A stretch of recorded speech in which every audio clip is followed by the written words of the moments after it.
Welcome to the Joys of Binge Reading, the show for anyone who ever got to the end of a great book and wanted to read the next instalment. We interview successful series authors and recommend the best in mystery, suspense, historical and romance series, so you'll never be without a book you can't put down. You'll find this episode's show notes, a free ebook and lots more information at thejoysofbingereading.com. And now, here's our show. Hi there, I'm your host Jenny Wheeler, and today I'm talking to LA mystery writer Nancy Cole Silverman. Nancy's enjoyed a great Hollywood radio career working both sides of the microphone before she decided to do what she'd always wanted to do most, and that is write fiction. She created the Carol Childs Mystery Series. Now, Carol is a 40-year-old LA cub reporter who's trying to prove herself to a Wonder Boy boss half her age at the same time as she's a primary custodial parent for her 16-year-old son. Yes, there are challenges aplenty for this would-be Wonder Woman, and many of them are ones that Nancy herself has encountered in real life. But before we hear from Nancy, just a quick reminder, the show notes for this episode can be found at the website thejoysofbingereading.com. That's where you'll find links to Nancy's website and books, as well as a free ebook and information on how to subscribe to future podcasts if you like what you hear. But now, here's Nancy. Hello, Nancy, and welcome to the show. It's great to have you with us. Thank you so much for having me. It's wonderful to be here. Now, you've had a successful radio career, a very successful radio career, and you could be forgiven for thinking you really got nothing more to prove. So I'm just wondering, was there a once upon a time moment for you when you realized you wanted to write fiction more than anything else? That's a really good question. And I will tell you, I think there were several. And one time, probably the beginning of it was when I was working in a news station in Los Angeles. And I realized some of the stories I heard were just so wonderful, really interesting. And if you put the headlines together, you could make a really good novel. Of course, the news director I was working for didn't like that idea and kind of banished me from the newsroom and said, don't say that again. And then later when I retired from radio, I thought, I'd had such an interesting career. I had met so many interesting, colorful people.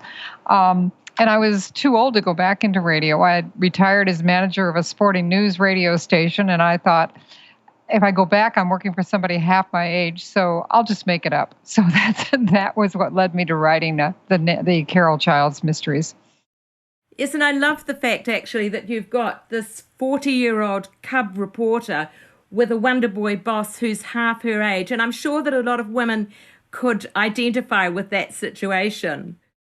I think so, because, women, we always are doing such a balancing act. And I particularly, pulling from my own life, was pulling a balancing act because I was a single parent with 2 kids. And it was always a matter of which jobs I could take based upon where my family was. And that responsibility had to come first. So with Carol, it was a natural thing for her when the opportunity came and the station said, there's an opening in the news department for a cub reporter. And she had been kind of on the business side and doing very well. And she jumped at it and said, oh, I want to do that. And of course, the news director did not want some 40-year-old mother working for him.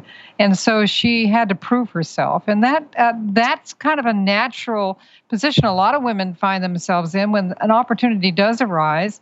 If they lean forward and they take it, the first thing they're going to find is somebody doesn't want them there, doesn't think they're qualified for it, and how much they have to prove themselves.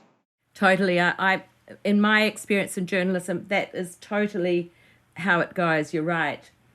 I was reading online. You said that the mantra for the Carol Child series was "When in doubt, don't," and that it was inspired by your smart, sassy, and fearless grandmother. It was. And I think you also confessed, "I wish I had followed that particular piece of advice." So. I just asked myself, do tell us, was there a life-changing moment or two when you didn't follow it and thought afterwards, maybe I should have listened to Grandma? Oh, so often. So often. Growing up, that was my grandmother's statement. She used to say, when in doubt, girls, don't. And I had two sisters and a couple of cousins. And we all used to kind of roll our eyes, say, yeah, yeah, grandma, right. We're with it. We know what's going on. That, we don't need to worry about that. Well, so often I'd get halfway down a path of a decision that I'd made and thought, if I had only really thought this through. If I'd listened to that doubt and not done this, I wouldn't be in this position. And on the other hand, sometimes you kind of have to jump into something and try things. But I always laughed at those expressions. I've got several of her expressions, and I have them in my office frequently around. It says, when in doubt, don't. And I think that was a clever one. So that was my mantra, yes. Although, as you also say, if you'd followed that, Carol Childs might never have been written. That's true. Probably not. So, there's good sides to that, bad sides to it. But, Carol always kind of thinks, oh boy, okay, I should have listened to that. And Sherry, her best friend, really kind of brings that around to her a lot because Sherry challenges her a lot. And that's what best friends do. They're your sounding board. And I think I couldn't have written Carol without her best friend, Sherry, because Sherry really is Carol's opposite. She's everything Carol is not. Well, Carol is, can survive on fast food and a low budget that she can stretch and raise her kids with and work as a reporter on a reporter's salary. Sherry is the opposite. She is a trust fund baby who is retired or who's never really had to work because her father did well in the industry and left her quite well. And they're good friends because they have kids the same age, which is kind of a natural thing for mothers. Sure. And the series has also been praised for what's been called your ripped from the headline storylines. And I wondered if this is a bit of a legacy of your days of journalism. I think so. I'm a newsie. I follow the news. I grew up in newsrooms.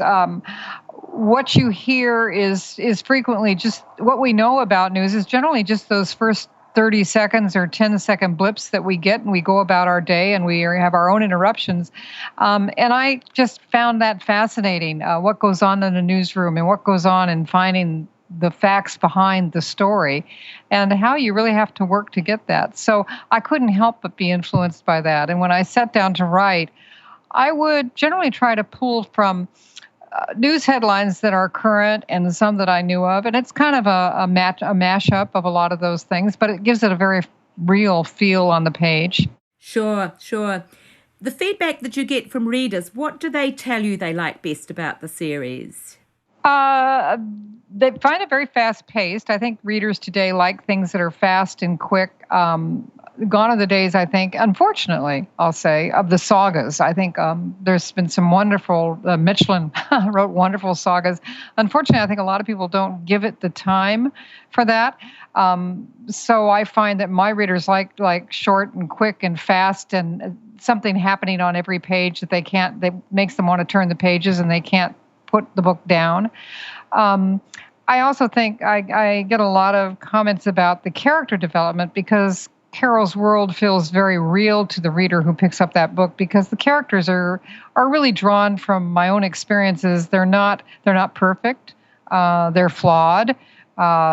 We know that. We certainly know Carol is well. She's trying very hard to be a successful reporter, and that really right now in her life is her goal. She's a very flawed character. She makes a lot of mistakes, and yet she is a good person. She forgives herself and she forgives others and gets right back up and tries again. Sure.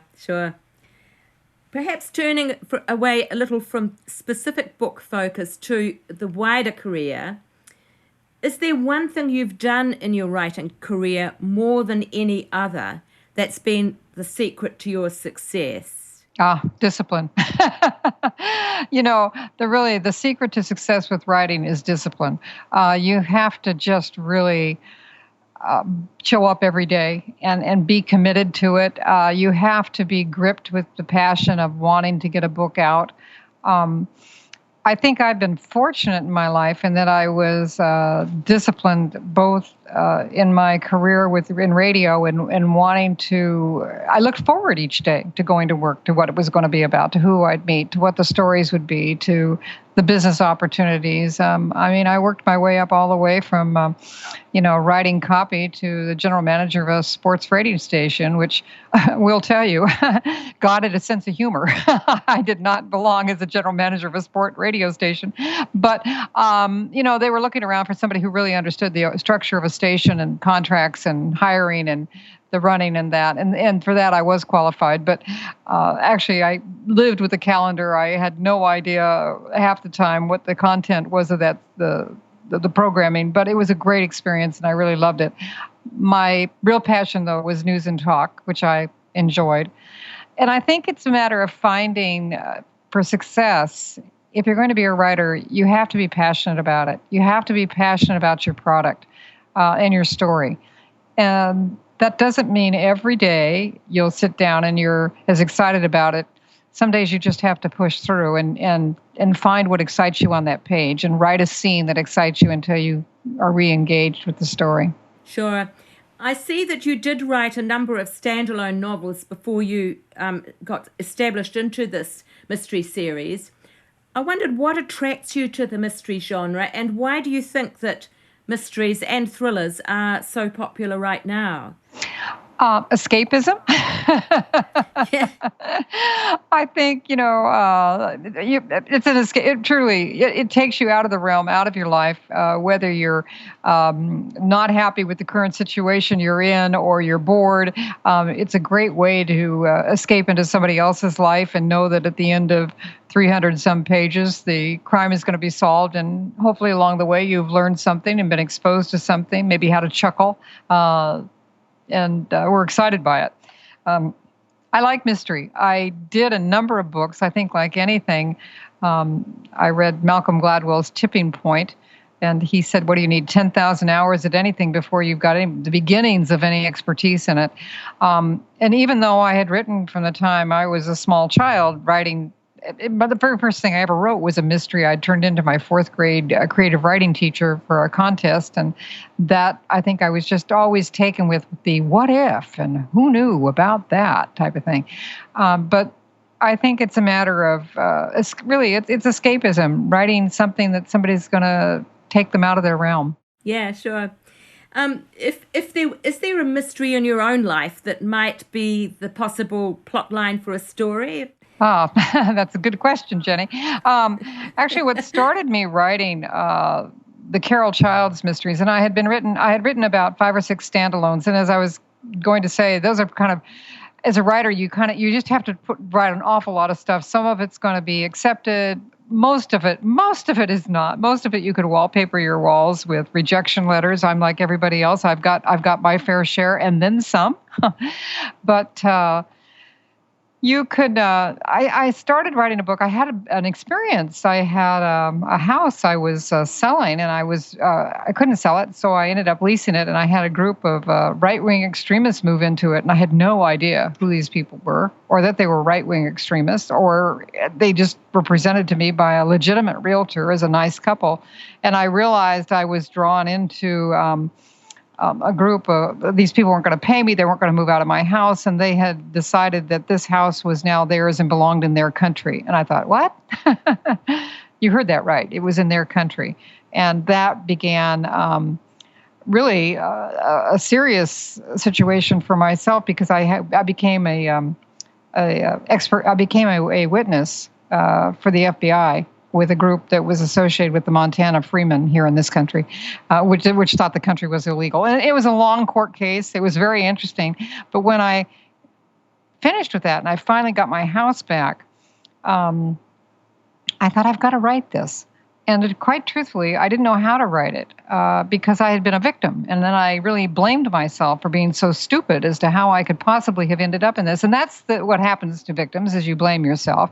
And so then I wrote it both as a serious novel and as a comedy, kind of as a catch-22 type of thing. And then I put it behind me, and I said, okay, now I've done that. but I'm going to write a mystery, and I'm going to write a series of mysteries, and that's when I launched on Carol Childs. That's fascinating. What are those books actually called? I must admit I hadn't really seen those ones. Well, you can't get that one. Actually, and that was, the first one was called When in Doubt, Don't, and that is no longer available. That was what I first put out there, and it did get a lot of interest, and then I started Shadow of Doubt. And that really is the beginning of the Carol Childs Mysteries. But if you go online, people keep saying, well, where can I get When in Doubt, Don't? And that was kind of my experiment. That was your trainer wheels. It was my training wheels. It really was. And I also wrote a couple of others, but that really was, I needed to get that. I needed to give birth to that and get away from it, and then say that's behind me now. And now I'm going to launch on something that's fun, and this is where I'm going. And so I write what I call soft-boiled mysteries. I'm published by a traditional publishing house that really handles a lot of cozies, and I'm kind of to the very right of cozy. I'm soft-boiled. So these are not necessarily cozies, but there's no language in them. There's no sex on the page or violence on the page, because in the newsroom, we absolutely couldn't use certain words on the air, and we didn't witness the actual violence. So we investigated it. We reported on it. So that was a good way to kind of sidestep those kind of trickier issues that I might have had in a traditional mystery. Sure, that's a great phrase. I hadn't actually heard that before, soft-boiled. That's really good. I know that one of the things that people often like about series is the setting, and they enjoy the setting. And I must admit, I was partly drawn to your series by the thought of contemporary LA, a bit of a Hollywood edge, the newsy angle. If you were going to organise a literary magical mystery tour for the Carol Childs series, where would you advise people to go? Oh, I love that question. You've got such good questions. Well, Carol lives in the San Fernando Valley. She lives off of about Dickens Street in Sherman Oaks, and that's just below Mulholland. And her best friend Sherry lives at Mulholland, and she's living in the family home that her father built, and he was a former actor, producer, director, and she has kind of a very mansionish house at the top of Mulholland that overlooks both the city, and you can see the ocean from there. And so I would like to start you in the valley at Carol's house in Sherman Oaks. I'd drive up to Mulholland and visit Sherry, and we'd have coffee up there. And of course, Sherry would make a great latte, because Sherry doesn't make anything that's just basic. And then we'd probably go down La Cienega to the radio station, which is loosely modeled after what KABC was, where I worked for many years. And then on into Venice, because so many things take place in Venice. Venice is a very colorful beach city. A lot of anything you would ever see, you'd want to see in the world. I mean, anything from the hippie generation to, young actresses skateboarding in bikinis down the boardwalk, and then the pier, and to several good restaurants in town. So it would be very LA. I think LA has a lot to offer. It's a very diverse community because there's so many different cultures here. And you can get, last Christmas, actually the day after Christmas, I took my husband for a real Korean masseuse. And we went to a Korean bathhouse on the 26th, but it was very authentic. And then after that, we went for a Korean dinner. And it was kind of fun because you can do so many different things in the city that you wouldn't ordinarily be able to do in some places. So that would be my tour. That sounds great. I think you should do a blog on it. I will. That's a good idea. Turning to Nancy as the reader, as you know, this podcast is called The Joys of Binge Reading, and it was partly sparked by this discussion about Netflix and its influence on reading, that there is a Netflix phenomenon in books where people now are particularly being able to go online. If they finish a book at 10:30 at night and they want the next installment, they can get it on Kindle and start reading the next book before they even turn the light out.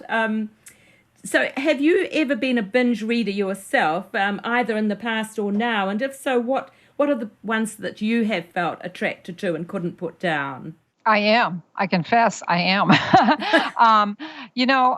Years ago, and I've always say I've lived several lives simultaneously. But when I was very young, I lived in Europe for about 4 years, and I read every one of Philippa Gregory's historical novels on the Tudor period, and I just loved them. I couldn't put one down, and that was before you could get anything digitally. But I would go to the library, and as soon as I'd finish one, I'd go back and get two more.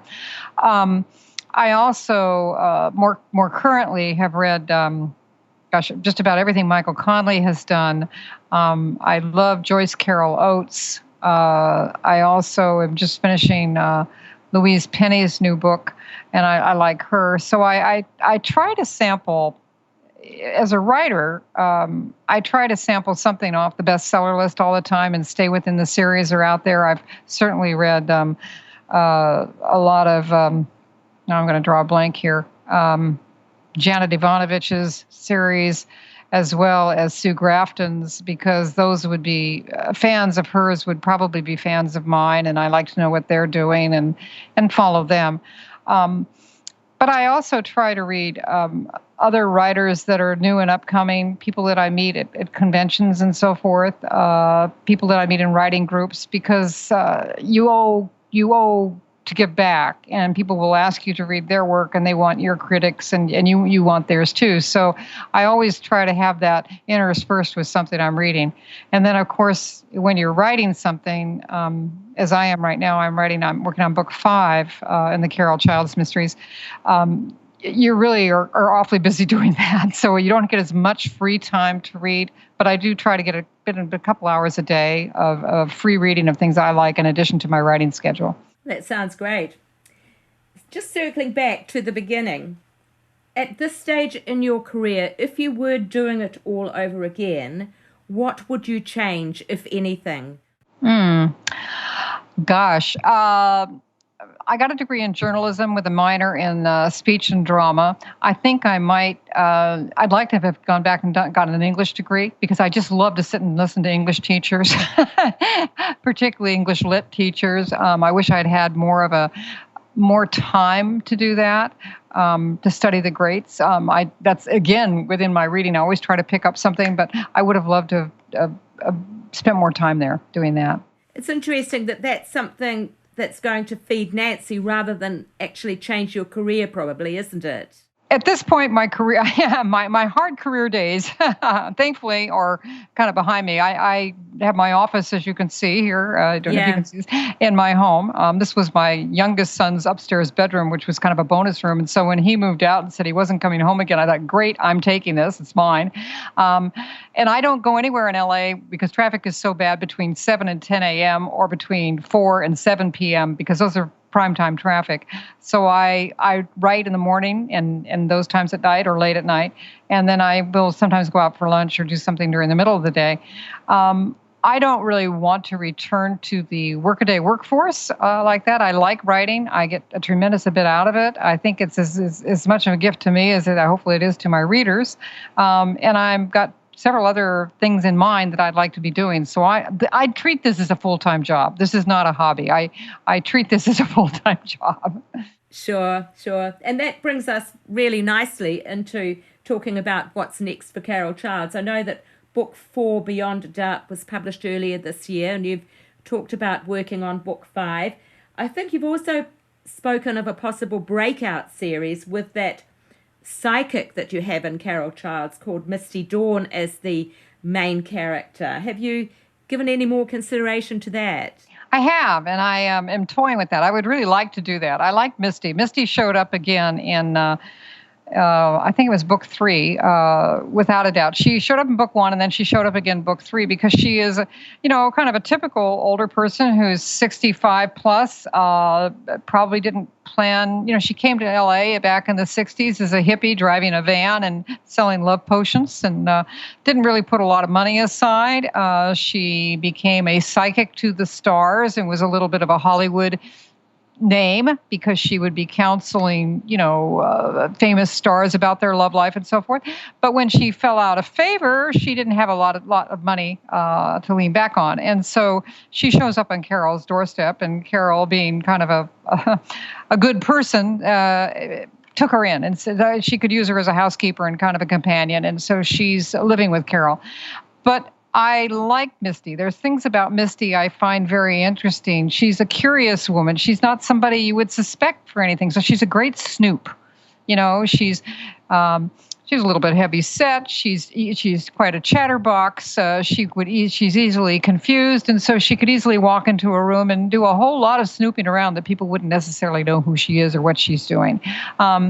So I'm playing around with some ideas for a series with her. Yes, right now. The name Ronald Reagan comes to mind when I think of...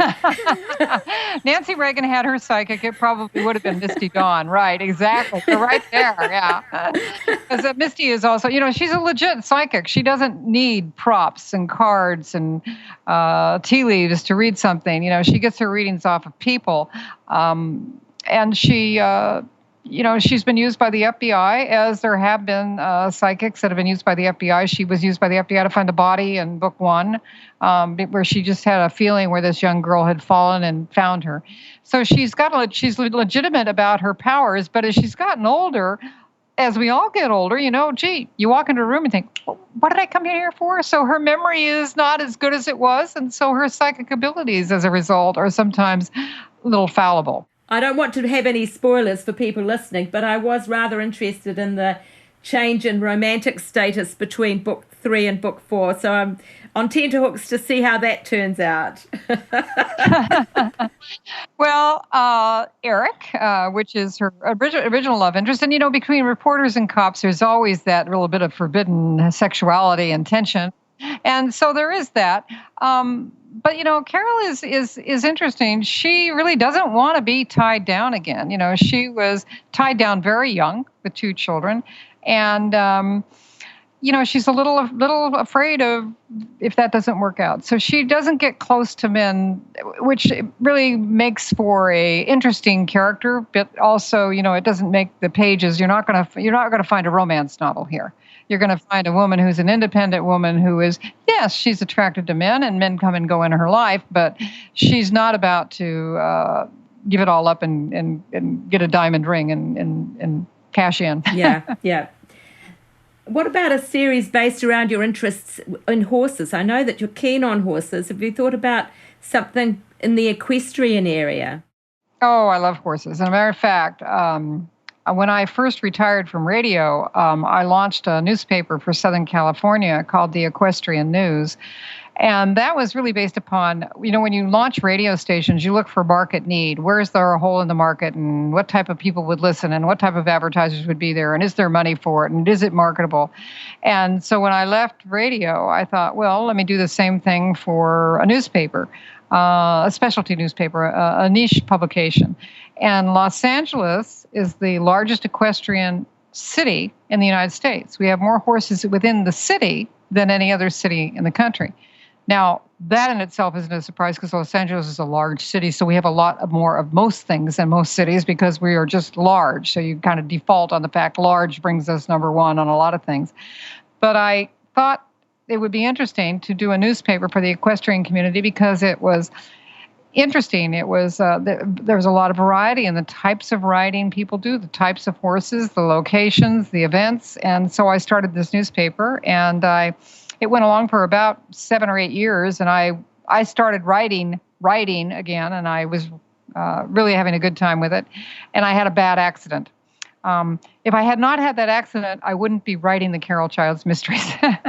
I had a beautiful horse, and he took off with me one day, and then he stopped, and I didn't.